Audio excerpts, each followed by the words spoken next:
Good morning. My name is Reverend Kylie Renner, and on behalf of the entire One Spiritual Center community, I just want to welcome you here this morning. Happy Balloon Fiesta, everyone. What a glorious first couple days around here. The balloons were landing in the park over here and in the golf course this morning, which was quite fun. Can you guys hear me? Okay, perfect, because maybe my head is stopped up because I can't hear myself. So let's see. So unexpectedly, we ended up being out of town this week, and it was quite a shock to come back to fall. Anyone else? Like we were gone for like 3 days, and we came back and we were like, oh my God, I have to wear pants. It's cold all of a sudden. And it's so interesting, right, to be in this in-between time where we know it's not quite time for the trees to lose their leaves, but we're getting chilly and we know it's coming. And there's just something really interesting about recognizing where we are in the seasons and how connected we are internally to that process of being like in that space of in between. And so if you're feeling a little bit scattered or unsettled, it's not uncommon, and it's natural. And what an interesting thing just to be present to, that there's this whole process happening, including the fact that very soon the leaves are going to show us what it means to let go and to fall. And so I'm just interested in that this morning, of being right where we are in this cycle of life and recognizing the beauty of how fast it changes and how much moves really behind the scenes at all moments. So if you're comfortable, we're going to close our eyes and take a moment to pray into this day as we recognize the beauty of this morning, the opportunity to be present and available to all of that which life has to offer us, life giving itself to itself. And I just recognize the beauty unfolding in this day, feeling the air moving around us and just sensing this shift happening as the tilt of the earth changes in relationship to all things.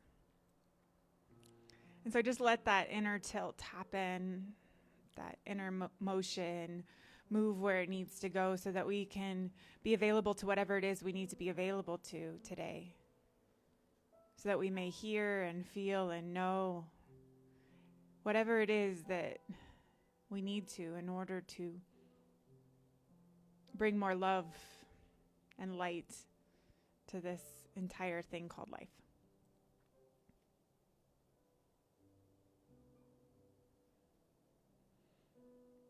So I just let that unfold. And I let it be. And so it is.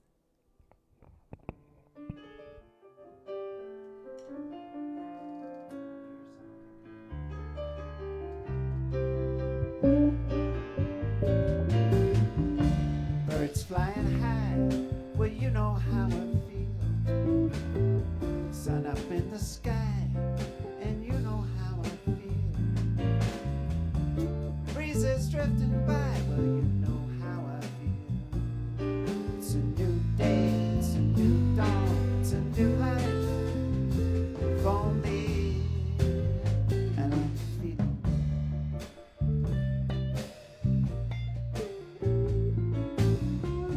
Fish in the sea, well, you know how I feel. River running free, well, you know how I feel. Blossom on a tree, you know how I feel. It's a new dawn, it's a new day, it's a new life for me, and I'm feeling.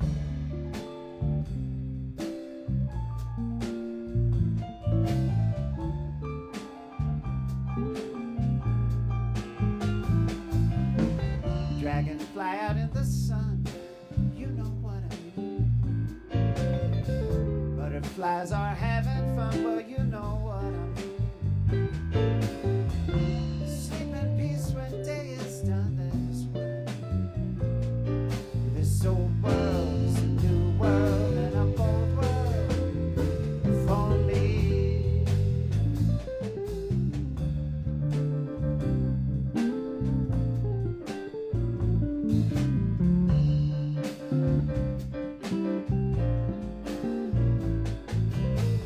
Stars when you shine, you know how I feel.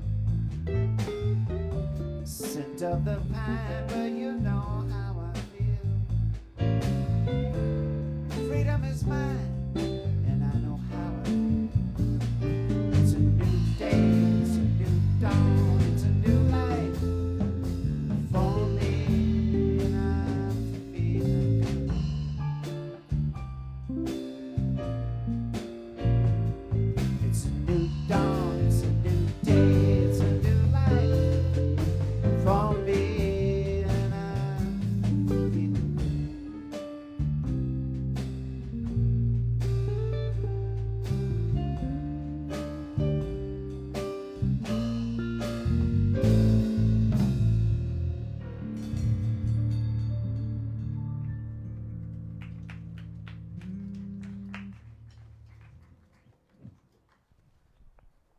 To prepare for our meditation this morning, I've chosen a poem in honor of all the rain we got this week, and it happens to be perfectly aligned with this meditation that John is sharing with us this morning, entitled Rainy Day Tune for Him. This is a poem by Mary Oliver entitled Last Night the Rain Spoke to Me. Last night the rain spoke to me slowly, saying, "What joy to come falling out of the brisk cloud, to be happy again in a new way on the earth." That's what it said as it dropped, smelling of iron, and vanished like a dream of the ocean into the branches and grasses below. Then it was over. The sky cleared and I was standing under a tree. The tree was a tree with happy leaves, and I was myself. And there were stars in the sky that were also themselves. At which moment, my right hand was holding my left hand, which was holding the tree, which was filled with stars and the soft rain. Imagine the wild and wondrous journeys still to be ours. And so we just take the energy of imagine the wild and wondrous journeys still to be ours, and we allow the meditation to move us this morning.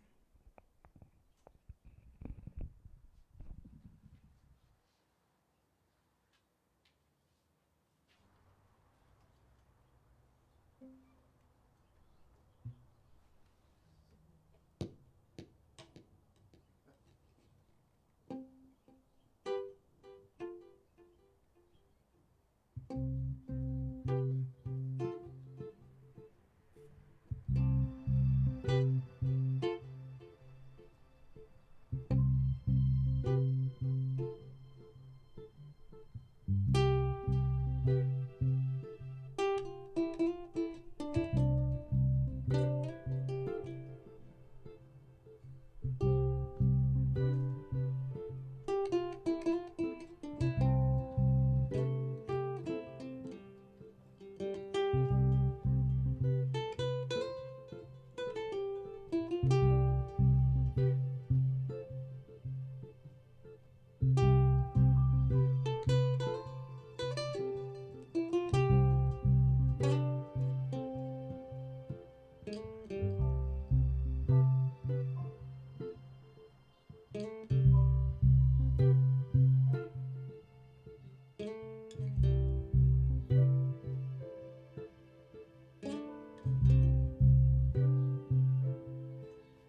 That was a tune by John Bartlett. Here's a lovely jazz standard, Autumn in New York.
Thank you, guys. And before I get started, I realize I have a big old note over here that's telling me to tell you guys that we're in the bathroom with through the red gate today. So not this close one, but around the side. So there you go. Now I remembered. If you don't know where you're going, Ralph will help me, right? Thank you, Ralph. So it's really interesting. I've been thinking a lot about trust. And I've been thinking about the fact that I'm fundamentally a very, very trusting person. That's just part of my nature. And the fact that I've had some experiences over the last few years that have really shaken that foundation. And I've been thinking about how I've worked on regaining my sense of trust in not just in myself, but like this whole thing called life, because it's really interesting to get disillusioned by experiences and to realize that a lot of the things that I had invested my life in actually didn't have that kind of integrity behind them that was going to support the kind of level of trust that I needed to be participating in the world in.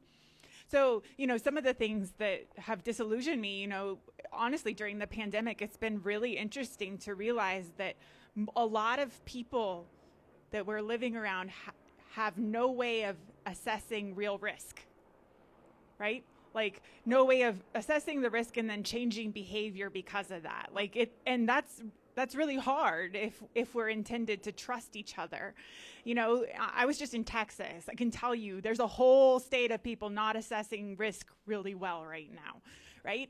And I've been thinking about that, how is it that we participate in this world where it requires us to trust in something?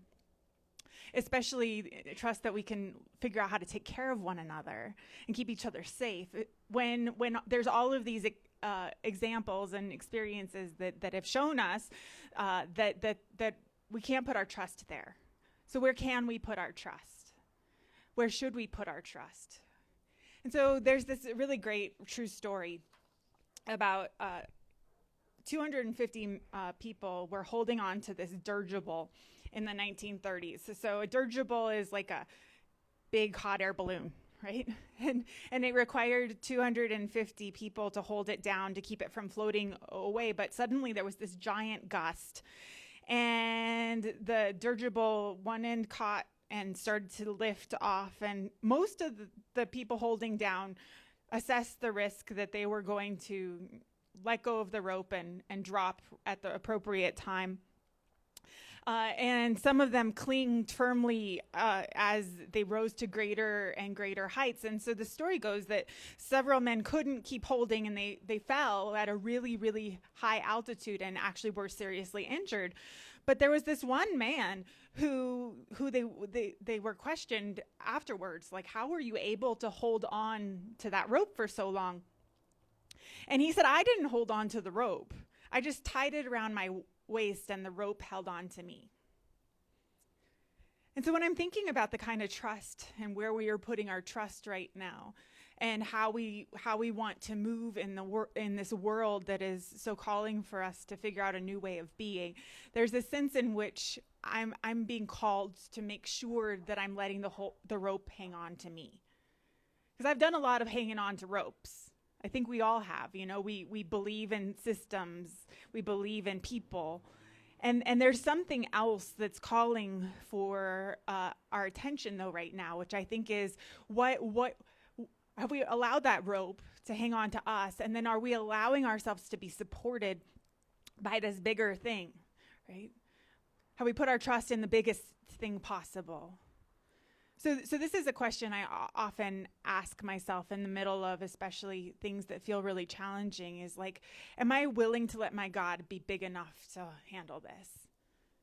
Am I willing to allow for whatever needs to happen inside of myself to let my experience of that one be big enough to hold whatever that is, so that I can know that rope that I have tied around my waist is holding on to something that's big enough, that isn't limited by any of my own fear or any of my judgment around things, and to realize that there's always something bigger unfolding.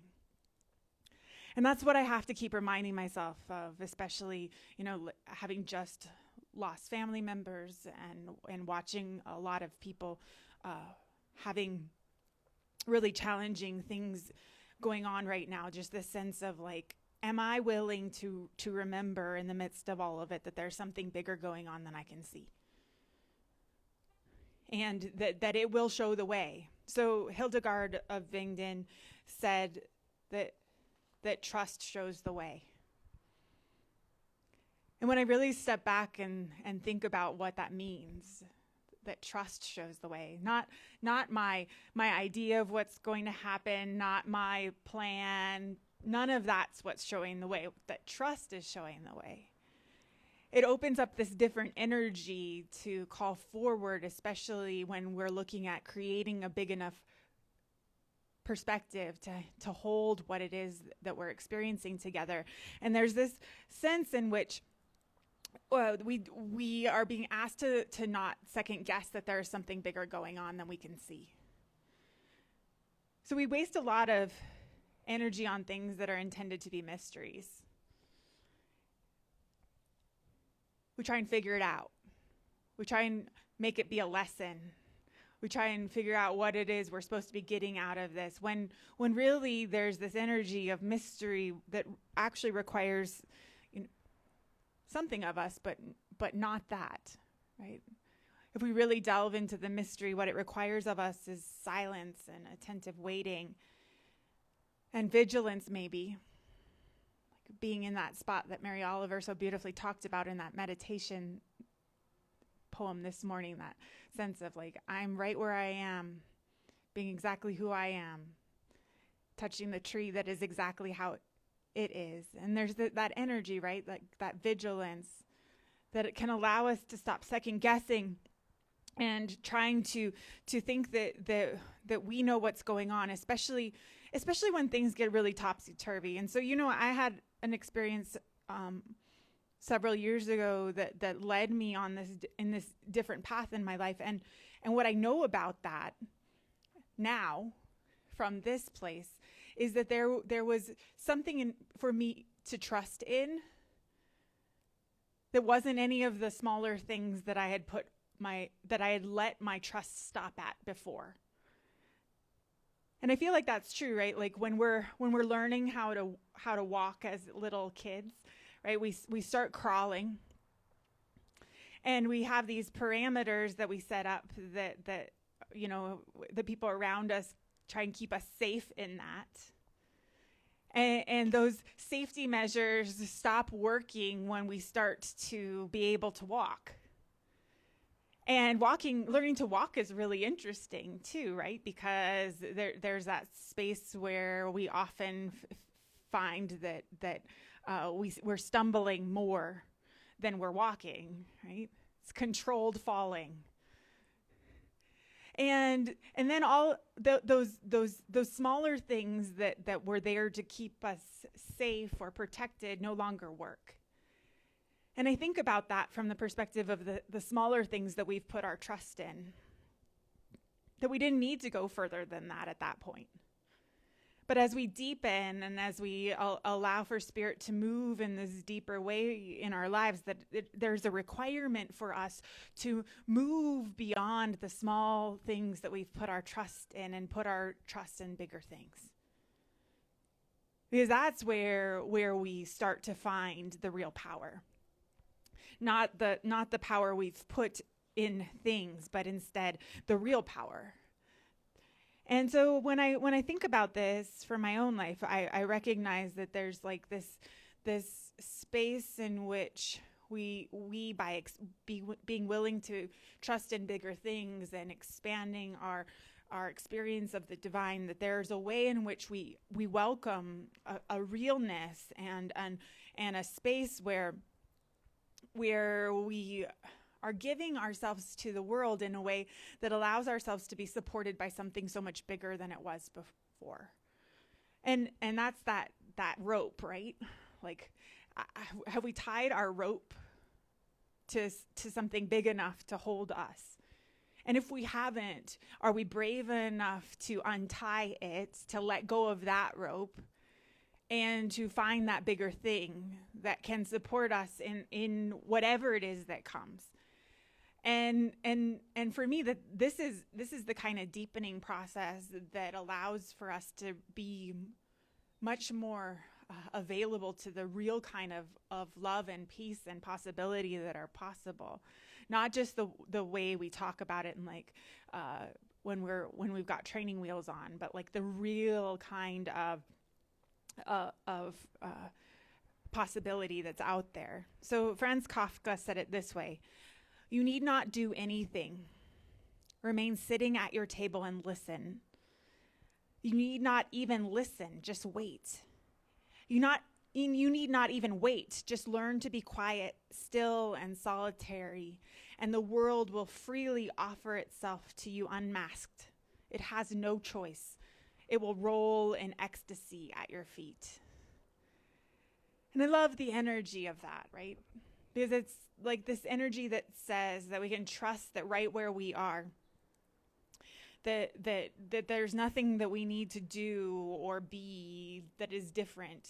All we have to do is trust that right where we are is exactly where we're supposed to be, and that there's something bigger unfolding when we can't see it, and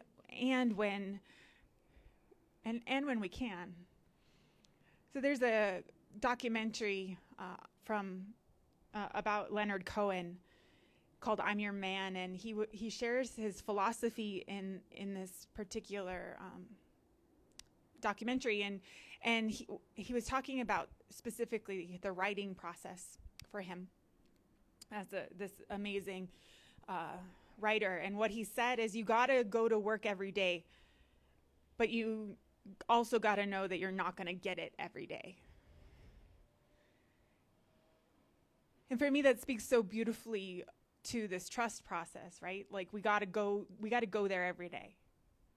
We got to go to that place of trust, and not every day we will get there. Not every day will we be tied to something big enough. And in fact, we're not supposed to get there every day.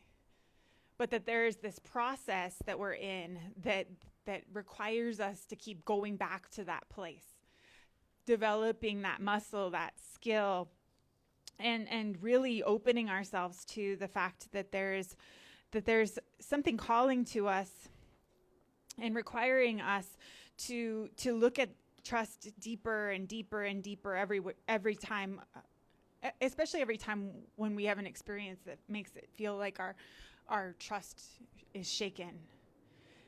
And so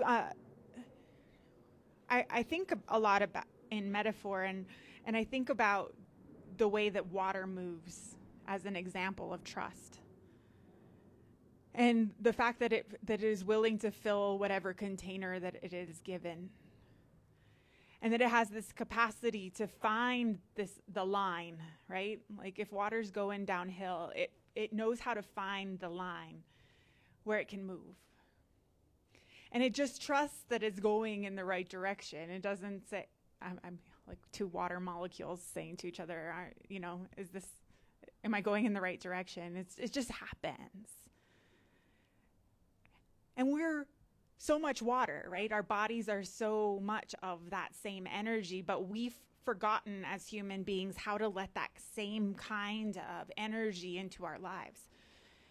And reclaiming that essential trust, and reclaiming this trust that we're part of something bigger that's always moving, that has a role for us, and that it will show the way, that trust is the way, and trust will show the way. There's this way in which if we really opened ourselves to experience that, we would be getting back to that part of our essential nature that just knows that it knows, and knows that we don't need to struggle in all of the ways that we've created for ourselves, and that we can really start to trust in something bigger. So Mark Nepo, speaking on water, spoke on this sense of watching the ocean. And I really love what he shares about this. So he says, I was on another shore later in life that I sat on a worn cliff on the south side of St. Martin in the Caribbean.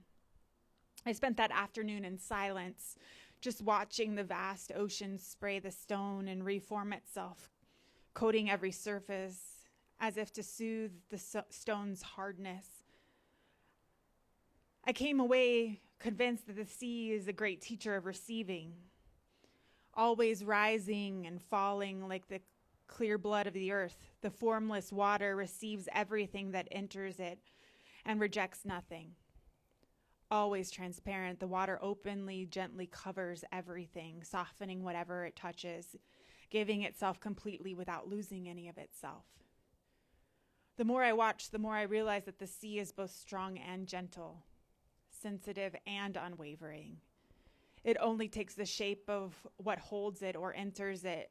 Whatever breaks its surface ripples through its entire being. So much like the heart of God. So much like the heart of experience. God's smaller face in the world.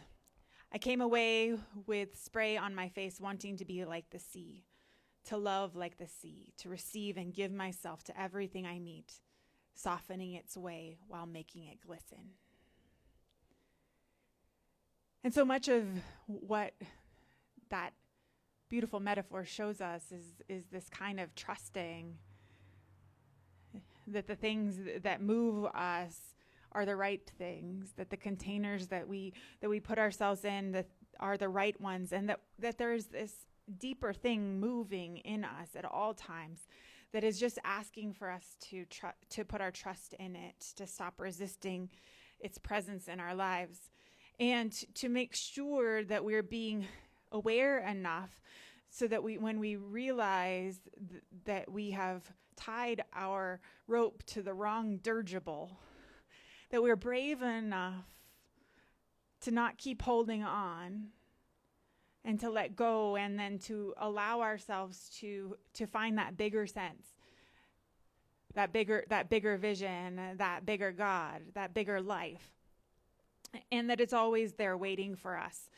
And so this idea of trust then is this idea of trusting that there's something inside of us that is always seeking to emerge, that is always completely supported in that emergence. And instead of putting our focus on the smaller things that we think are protecting us or keeping us safe, that we actually put our attention on something bigger, that we put our awareness on that, and from there we develop a kind of trust that is, I'm not going to say unshakable, but has firmer foundations, so that we can keep on going back and building that foundation stronger for the bigger life that it gets to emerge. And that's what's so beautiful about it, is that process just keeps happening. It's a never-ending story. And so I'm going to ask the band to come on up as we anchor this in prayer. And I'm going to invite you to maybe think about some place in your life where maybe you could be being called by experience or by some inner nudge to trust in a deeper way. And we're going to see what happens when we let Spirit move in us today.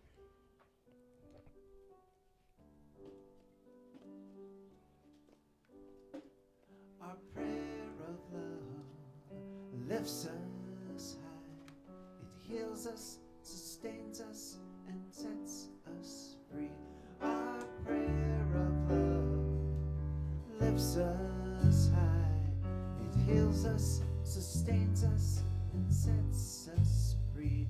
Our prayer of love lifts us high. It heals us, sustains us, and sets us free. Our prayer of love lifts us high. It heals us, sustains us, and sets us free. So our prayer of love today is a prayer of deep trust. As we recognize the power and the presence of the one moving in and through and as all things made and yet to be made, we recognize that one is right here in the middle of it all. In the middle of our questions, in the middle of our challenges. The one is here in its fullness. And so we put our trust in the highest experience of that we can bring forward in this moment. knowing that we will be called deeper and deeper to it, knowing that we will miss the mark, but also recognizing that the deeper and more powerful trust that we're being called to is limitless and is so natural that it is in fact the truth of who we are. And so we allow ourselves to experience that remembrance of a trust that's big enough to contain the multitudes. And we allow ourselves to lean more deeply into the recognition that there's always something bigger unfolding. And we put our trust in that.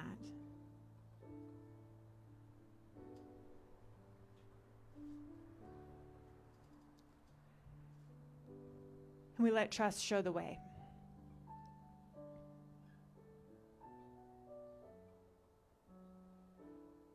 We lean into that. And we let it be. And so it is. Our prayer of love lifts us high. It heals us, sustains us, and sets us free. Our prayer of love lifts us high. It heals us, sustains us, and sets us free. Our prayer of love lifts us high. It heals us, sustains us, and sets us free.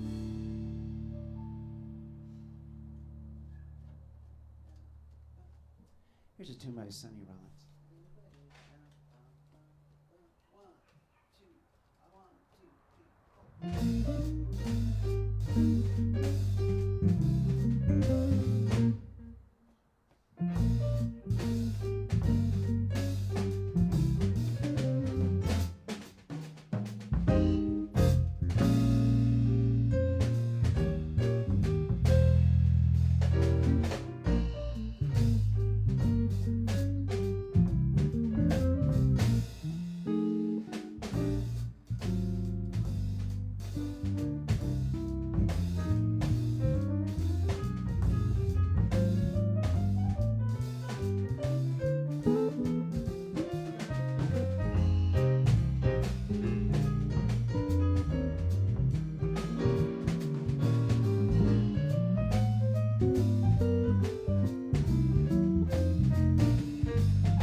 Yeah, just like they rehearsed, which they didn't.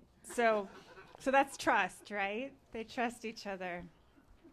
All right, so thank you so much for being here today on this particularly beautiful morning. It's nice to see some faces I haven't seen for a while. I also want to give a shout out to those of you watching online. I know there's a bunch of you out there that I don't even know about. In fact, I found out that last week that my uncle used to watch Sunday service, and I had no idea. So there you go. So welcome and just honoring your presence here, even though we can't see your beautiful face. So there are baskets in the trees if you'd like to make a contribution here in person. There's also a place on our website, onespiritualcenter.org, for you to do that. And thank you for continuing to support us in this thing we're doing together. It is just getting better. That's my opinion. So let's see. I believe we are ready to sing.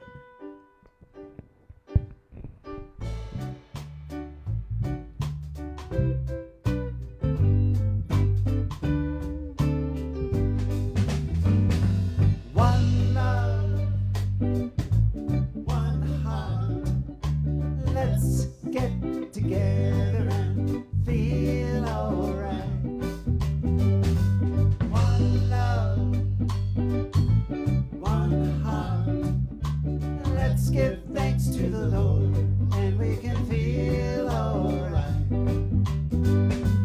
People get ready, there's a train coming. You don't need no baggage, you just get on board. All you need is faith, that diesel humming. You don't need no tickets, you just thank the Lord. One love, one heart. Let's get together and feel alright. One love, one heart. Let's give thanks to the Lord, and we can feel alright. People get ready for the train to joy. Picking up passengers coast to coast. Faith is the key. Open the doors and board. There's room for all that love the one love, one heart. Let's get together and feel alright. One love, one heart. Let's give thanks to the Lord, and we can feel alright. Let's get together and feel alright.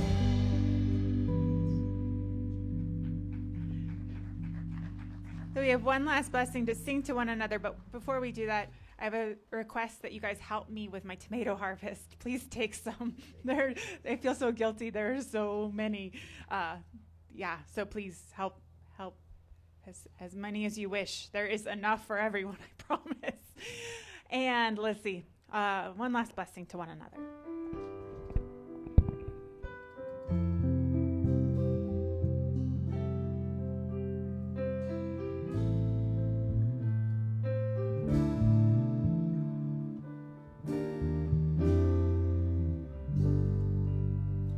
Go forth and walk in beauty, and know that we are one.